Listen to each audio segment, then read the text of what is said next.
ഇത് മാസ് മോട്ടോഴ്സിൽ നിന്നാണ്. Honda Activa 125 നമ്മൾ വർക്കിന് കയറ്റിയിട്ടുണ്ട്.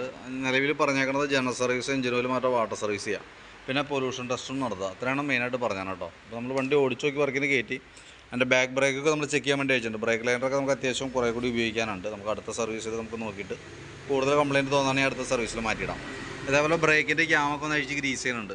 ചെറിയതായിട്ട് തുരുമ്പിൻ്റെ പ്രസൻസൊക്കെ തുടങ്ങിയിട്ടുണ്ട്. അപ്പോൾ അതൊന്ന് അഴിച്ച് കൈയോടെ ഗ്രീസ് ചെയ്യുന്നുണ്ട്. ബാക്ക് വീൽ പിടിപ്പിക്കുന്നത് ഈ ഒരു ഷാഫ്റ്റ് വേണം. അതിൻ്റെ ബെയറിങ്ങിൻ്റെ പ്ലേ ചെക്ക് ചെയ്തു, വേറെ കംപ്ലയിൻ്റ് ഒന്നുമില്ല.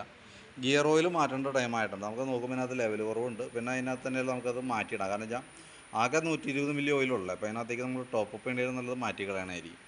അപ്പോൾ അത് ചേഞ്ച് ചെയ്തിട്ടേക്കാം. പിന്നെ അതിൻ്റെ അവിടെ എയർ ഫിൽറ്റർ, ക്ലച്ച് സൈഡൊക്കെ നമ്മൾ അഴിച്ചിട്ടുണ്ട്. എയർ ഫിൽറ്ററൊക്കെ നമുക്ക് കിടക്കുന്നത് കമ്പനി ഫിൽറ്ററാണ്, ഹോണ്ടയുടെ ഒറിജിനൽ ഫിൽറ്ററാണ്. കുറച്ച് പൊടിയൊക്കെ ഉണ്ട്, അതൊക്കെ ഒന്ന് തുടച്ച് ക്ലീൻ ചെയ്ത് നമുക്ക് റീസെറ്റ് ചെയ്യാം. അതേപോലെ തന്നെ CVT ക്ലച്ചാണ്, ബെൽറ്റ് ഡ്രൈവാണ് നമ്മുടെ വണ്ടി. അപ്പോൾ നമുക്ക് അത് ചെക്ക് ചെയ്യാനും ക്ലച്ച് ഗ്രീസിങ്ങിനൊക്കെ ആയിട്ട് നമ്മൾ അഴിച്ചിട്ടുണ്ട്. അതിൻ്റെ ഓരോ ഭാഗങ്ങളും നമ്മൾ ചെക്ക് ചെയ്ത് വിടുന്നുണ്ട്. ബെൽറ്റൊക്കെ നമ്മൾ നോക്കി, കമ്പനി ബെൽറ്റ്, ഹോണ്ടയുടെ ഒറിജിനൽ ബെൽറ്റ് തന്നെ കിടക്കണേ, വേറെ ഡാമേജോ കാര്യങ്ങളൊന്നുമില്ല. Variator body, boss drive, roller കാര്യങ്ങൾ നമ്മൾ ചെക്ക് ചെയ്ത്, വേറെ കംപ്ലയിൻ്റ് ഒന്നുമില്ല. അതേപോലെ തന്നെ ബെൻഡെക്സ് നമ്മൾ ചെക്ക് ചെയ്തു, ബെൻഡെക്സും വേറെ കംപ്ലയിൻ്റ് ഒന്നുമില്ല കേട്ടോ. ക്ലച്ച് യൂണിറ്റ് നോക്കുമ്പോൾ നമുക്ക് ഈ സൈഡൊക്കെ അത്യാവശ്യം തുരുമ്പ് തുടങ്ങിയിട്ടുണ്ട്. അപ്പോൾ കൈയോടെ നമുക്കതൊന്ന് അഴിച്ച് ഗ്രീസ് ചെയ്തിടാം. ക്ലച്ച് ഔട്ടർ ആയാലും ഈ പറഞ്ഞ രീതിയിൽ വേറെ പ്രോബ്ലം ഒന്നുമില്ല. അപ്പോൾ ക്ലച്ചിൽ പറയത്തക്ക കംപ്ലയിൻ്റ് ഒന്നുമില്ല. ക്ലച്ച് ഗ്രീസ് ചെയ്യുക, റീസെറ്റ് ചെയ്യുക, കിക്കറിൻ്റെ വീലും കൂടി ഒന്ന് ഗ്രീസ് ചെയ്തിടാം. വേറെ പറയത്തക്ക കംപ്ലയിൻ്റ് ആയിട്ടൊന്നും കാണുന്നില്ല കേട്ടോ. പിന്നെ നമുക്ക് ഈ സൈഡിലേക്ക് വരുമ്പോൾ എഞ്ചിൻ ഹെഡിൻ്റെ അവിടെ ചെറിയൊരു ലീക്ക് ഉണ്ട്. തന്നെയല്ല നമുക്ക് അതിൻ്റെ ടാപ്പറ്റ് ഈ സൈഡിൽ ലൂസ് ഉണ്ട്. അപ്പോൾ അതൊന്ന് ടൈറ്റ് ചെയ്യേണ്ടതായിട്ടുണ്ട്. അപ്പോൾ അതുകൂടി കൂട്ടത്തിൽ കൂടെ ചെയ്ത് വിടണം. ഹെഡ് അഴിക്കുമ്പോൾ, ഹെഡിൻ്റെ കവർ അഴിക്കുമ്പോൾ നമുക്ക് അതിൻ്റെ ഗ്യാസ്കറ്റും ആ റബ്ബറും മാറ്റി റീസെറ്റ് ചെയ്യണം കേട്ടോ. പിന്നെ അതേപോലെ തന്നെ ചോക്കിൻ്റെ കേബിൾ, ആക്സിലേറ്ററിൻ്റെ കേബിൾ, 2 കേബിളുകളും ചെക്ക് ചെയ്ത്, വേറെ കംപ്ലയിൻ്റ് ഒന്നുമില്ല. കാർബറേറ്ററിൻ്റെ ഭാഗത്ത് പ്രത്യേകിച്ച് കംപ്ലയിൻറ്റുകളൊന്നും നിലവിൽ കാണുന്നില്ല. നമ്മൾ ഓടിച്ച് നോക്കുമ്പോൾ കംപ്ലയിൻ്റ് ഇല്ല, പ്രത്യേകിച്ച് ഒരു കംപ്ലയിൻ്റ് ഒന്നും പറഞ്ഞിട്ടുമില്ല. നിലവിൽ ഇപ്പോഴത്തെ ഒരു സ്റ്റേജിൽ കാർബറേറ്ററൊക്കെ ഓൾറെഡി കംപ്ലയിൻ്റ് ആണ് ഒട്ടുമിക്ക വണ്ടിയുടെ. അത് ഓവർഫ്ലോ, മിസ്സിങ്, അങ്ങനത്തെ പല പ്രശ്നങ്ങളും കാണിക്കാറുണ്ട്. അപ്പോൾ അത് നമ്മുടെ ഇപ്പോഴത്തെ പെട്രോളിൻ്റെ ഉപയോഗം മൂലം വന്ന കേസാണ്. ഞാൻ അതിൻ്റെ ഡീറ്റെയിൽസ് ഡിസ്ക്രിപ്ഷനിൽ കൊടുത്തേക്കാം. അതൊന്ന് വായിച്ച് നോക്കിയാൽ കൃത്യമായിട്ട് കാര്യങ്ങൾ മനസ്സിലാവും.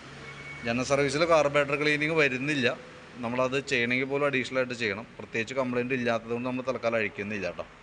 പിന്നെ ഫ്രണ്ട് സൈഡിലേക്ക് വരുമ്പോൾ ഫ്രണ്ട് ബ്രേക്കിൻ്റെ കേബിളുകൾ ലോഡായിട്ട് നിൽക്കുന്നുണ്ട്. ഈ ഒരു കേബിൾ ഇവിടെ ഔട്ടർ പൊട്ടി നിൽക്കുന്നുണ്ട്, ഈ കേബിളും ഇവിടെ ഔട്ടർ പൊട്ടി നിൽക്കുന്നുണ്ട്. അപ്പോൾ 2 ബ്രേക്ക് കേബിൾ നമുക്ക് ഫ്രണ്ടിലത്തെ ഒന്ന് ചേഞ്ച് ചെയ്തിട്ടേക്കാം. ഫ്രണ്ട് ടയറൊക്കെ പുതിയ ടയർ അടക്കണേ, വീൽ ബെയറിംഗ് ഒക്കെ ചെക്ക് ചെയ്ത്, വേറെ കംപ്ലയിൻ്റ് ആയിട്ടൊന്നുമില്ല. ബാറ്ററി നമുക്കിത് ഇരിക്കുന്നത് 2023 ബാറ്ററിയാണ്. അപ്പോൾ ജസ്റ്റ് ഞാൻ അതിൻ്റെ ടെസ്റ്റ് ചെയ്തിട്ട് എൻ്റെ ഡീറ്റെയിൽസ് കൂടി വിടാം കേട്ടോ.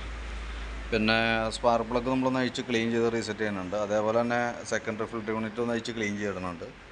എഞ്ചിൻ ഓയിൽ മാറ്റുന്നുണ്ട്. അത് കൂടാണ്ട് നമുക്ക് പൊല്യൂഷൻ ടെസ്റ്റ് കൂടി നടത്താനുണ്ട് കേട്ടോ. അപ്പോൾ ഞാൻ അതെല്ലാം ഉൾപ്പെടുത്തിയിട്ടുള്ളൊരു എസ്റ്റിമേറ്റ് ഇടാം.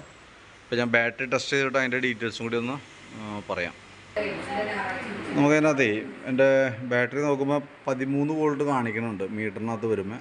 ലോഡ് കൊടുക്കുമ്പോൾ ഈ പറഞ്ഞ രീതിയിൽ കൂടെ ഐറ്റം കട്ടായി പോകുന്നുണ്ട്. നമുക്കതിൻ്റെ ചെക്ക് ചെയ്യുന്ന സമയത്ത് 13 വോൾട്ടിനകത്ത് കാണിക്കുന്നുണ്ട് കേട്ടോ. അപ്പോൾ നമ്മൾ ലോഡ് ടെസ്റ്റിലേക്ക് വിടുന്ന സമയത്ത് 9.65, 9.5 വോൾട്ട് വരെ വന്നിട്ടുണ്ട്. ഒരല്പം വോൾട്ട് വേരിയേഷൻ കാണിച്ചു തുടങ്ങിയിട്ടുണ്ട്. നിലവിൽ വേറെ കുഴപ്പമില്ല, ഉപയോഗിക്കുന്നതിൻ്റെ വേറെ പ്രശ്നമില്ല. സെൽഫിൻ്റെ കേസൊക്കെ ഇപ്പോൾ നിലവിൽ ഓക്കെയാണ് കേട്ടോ. അപ്പോൾ ഞാൻ അതിൻ്റെ ഒരു എസ്റ്റിമേറ്റ് ഡീറ്റെയിൽസ് ഓൾറെഡി ആക്കിയിട്ട് ഡീറ്റെയിൽസ് വാട്സപ്പിലേക്ക് ഇടാം. ആ വീഡിയോ കണ്ടേന്ന് നോക്കിയിട്ടൊന്ന് റിപ്ലൈ ഇട്ടോളൂ.